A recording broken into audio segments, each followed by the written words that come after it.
안녕하세요. 물박사입니다. 오늘은 혈압에 대한 두 번째 이야기로 혈압 수치에 대해서 알아볼까 합니다.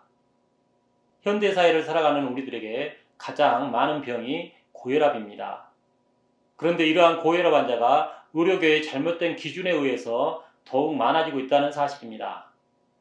제약업계와 의료계는 고혈압 환자가 증가할수록 그 수익이 증가하게 될 것입니다.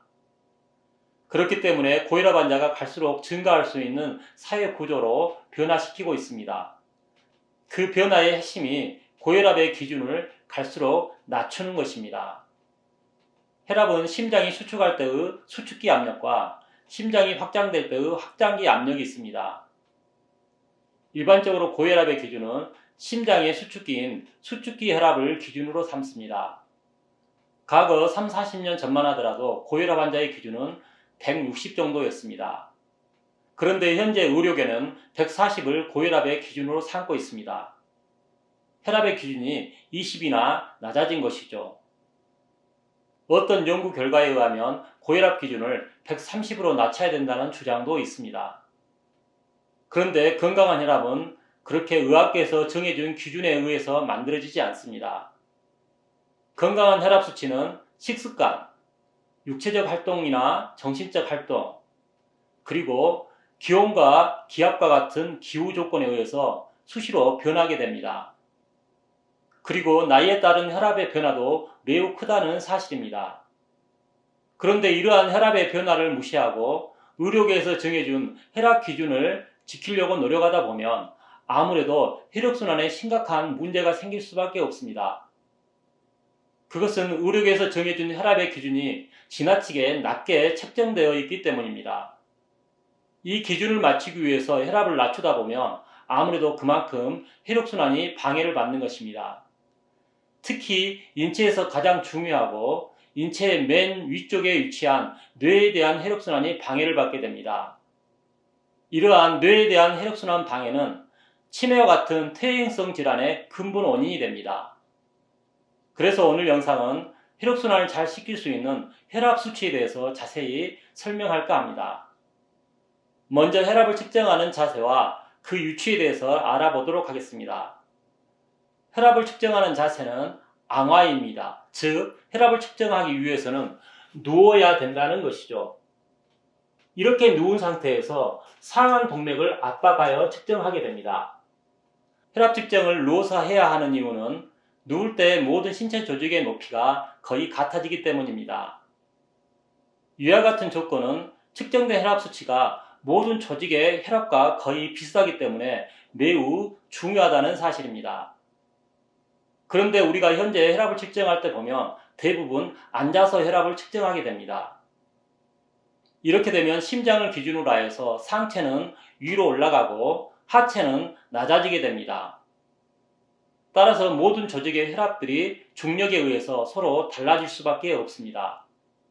특히 앉아서 혈압을 측정하게 되면 혈액순환을 가장 많이 사용하는 뇌에 대한 혈액순환을 증가시키기 위해서 혈압을 더욱 상승시켜야 할 것입니다. 그렇기 때문에 누워서 혈압을 측정하는 것보다 앉아서 혈압을 측정하는 것이 혈압 수치가 더 높게 나올 수밖에 없습니다. 아주 작은 원인이긴 하지만 혈압 측정하는 자세에 따라서 고혈압이 될 수도 있다는 사실입니다. 두 번째로 중요한 것은 아니지만 혈압을 측정하는 단위에 대해서 알아보도록 하겠습니다.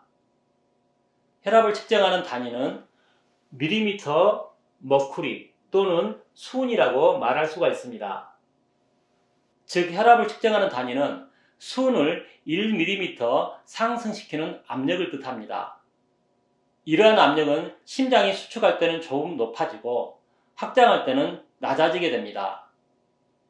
대부분 사람들이 알고 있는 건강한 혈압 수치는 수축기 압력이 120이고 심장이 확장할 때 확장기 압력이 80입니다. 그런데 이러한 혈압의 수치는 20세 남자를 기준으로 해서 건강하다는 사실입니다. 그런데 세 번째로 건강한 혈압 수치는 나이에 따라서 크게 달라진다는 사실입니다. 사람이 막 태어날 때 수축기 압력은 약 60 정도라고 합니다. 하지만 생후 만 1년이 되면 약 80으로 20이 상승하게 됩니다.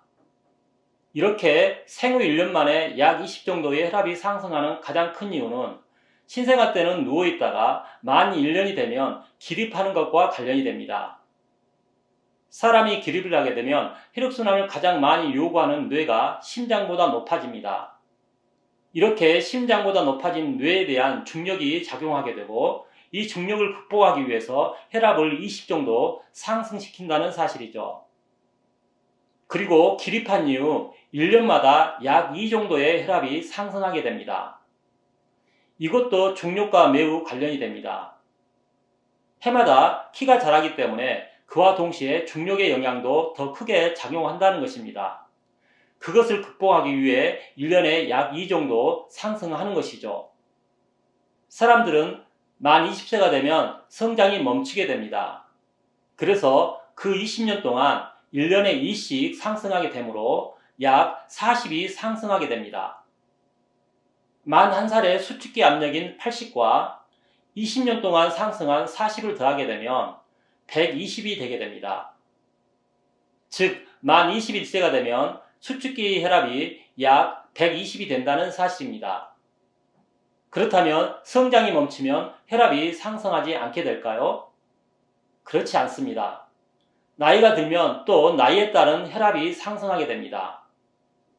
사람들은 20세 이후에 많은 사회적인 의무와 요구를 감당해야 합니다. 이런 과정 중에 스트레스를 받고 그만큼 혈압이 상승하게 됩니다. 그리고 나이가 들면서 점점 혈관벽은 두꺼워지고 혈관의 직경은 작아집니다. 이것도 혈압을 올리는 가장 큰 원인이 됩니다. 이렇게 생활 환경의 변화와 혈관의 변화에 따라서 1년에 약 0.5가 증가한다고 합니다. 이것을 적용하게 되면 연령별로 혈압의 수치를 대충 짐작해 볼 수가 있습니다. 그래서 마지막으로 연령별 혈압 계산법에 대해서 설명하도록 하겠습니다. 120은 20살의 수축기 혈압입니다. 그런데 나이에 따라서 혈압이 약 0.5씩 상승하기 때문에 그것을 더해줘야 됩니다. 그 계산법은 나이에서 20을 뺍니다. 그리고 이것을 2분의 1을 합니다. 그러면 1년에 0.5가 올라가는 것이 계산이 될 것입니다. 이것을 120에 더하면 나이에 따른 혈압의 수치가 대충 계산되게 됩니다. 이렇게 계산된 혈압에 플러스 마이너스를 10을 하게 되면 수축기 혈압이 대충 계산됩니다. 그러면 예를 들어서 계산해 보도록 하겠습니다. 나이가 40일 때의 수축기 혈압입니다. 나이에서 20을 빼게 되면 20이 됩니다. 이 20을 2등분하게 되면 10입니다. 이렇게 계산된 10에 120을 더하게 되면 40살의 수축기 혈압이 계산됩니다. 플러스 마이너스 10을 하게 되면 120에서 140이 나오게 됩니다. 이 수치가 40살의 수축기 압력의 범위라는 사실입니다. 나이가 60일 때 계산해 보도록 하겠습니다. 나이에서 20을 빼면 40이 남습니다. 40을 2등분하게 되면 20입니다. 120에 20을 더하게 되면 140이 60살의 수축기 압력의 기준이 됩니다. 여기에 10을 가감하게 되면 130에서 150이 60살의 수축기 압력의 기준이 됩니다. 즉 건강한 사람이라면 60이 되면 대부분 수축기 압력이 140이 된다는 사실입니다. 그런데 의사들은 이러한 정상적인 혈압을 고혈압이라고 알리면서 항고혈압약을 복용시킵니다. 그에 따라 사람들은 영원히 혈압의 노예가 될 수밖에 없습니다. 물 박사는 음모론을 말하고 싶진 않지만 정말 현실적으로 보면 제약업계와 의료계는 고혈압 환자를 일부러 만들두고 있다고 해도 과언이 아닐 것입니다. 이러한 사실을 통해 유추해 볼 수 있는 것은 제약업계와 의료계에 의해서 환자도 아닌데 환자가 된다는 사실입니다. 우리가 혈압을 측정한 결과가 고혈압 기준에 도달하였더라도 크게 걱정할 필요는 없습니다. 특히 한두 번의 혈압 측정으로 고혈압을 진단하는 것은 매우 미련한 짓입니다. 혈압을 측정하여서 고혈압이 진단되었다고 함부로 약을 복용하지 말아야 될 이유가 됩니다. 고혈압은 분명히 우리에게 혈압이 상승했다고 알려주는 증상이 있습니다. 그 대표적인 증상이 얼굴 쪽에 압력이 상승된다는 느낌입니다. 그러한 증상은 얼굴 상기, 눈의 압통, 코피, 다양한 두통 등이었습니다. 이러한 증상들이 일시적으로 나타나는 것은 크게 고혈압을 걱정할 필요는 없습니다. 고혈압 환자들은 이러한 증상들이 장기간 지속되는 사람들입니다. 이러한 사람들에게는 혈압을 떨어뜨리는 혈압약, 즉 항고혈압약이 매우 유용합니다. 하지만 머리 쪽에 혈압이 상승하는 어떤 증상도 없음에도 불구하고 한두 번의 혈압 측정으로 고혈압이 진단되었다고 해서 혈압약을 복용하는 것은 매우 미련한 짓입니다. 여러분들은 그러한 미련한 행동을 하지 않길 바랍니다. 하지만 현실적으로 고혈압이 진단되었을 때 의사들의 처방을 거부할 수 있는 사람들은 매우 드물 것입니다. 그렇다면 여러분들이 복용할 고혈압약이 얼마나 유용한 약인지를 잘 알고 있어야 됩니다.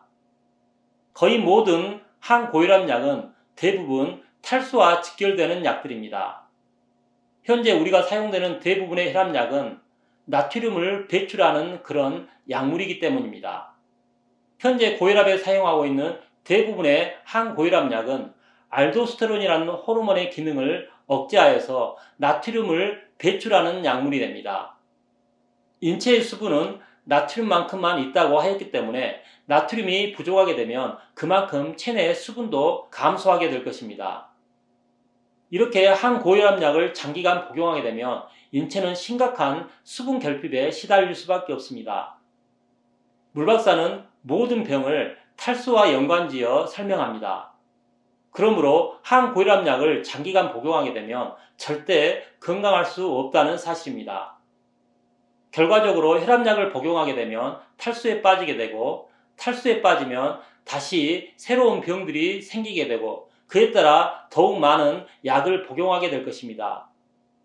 혈압약을 복용한 순간 약의 노예가 될 수밖에 없다는 사실입니다.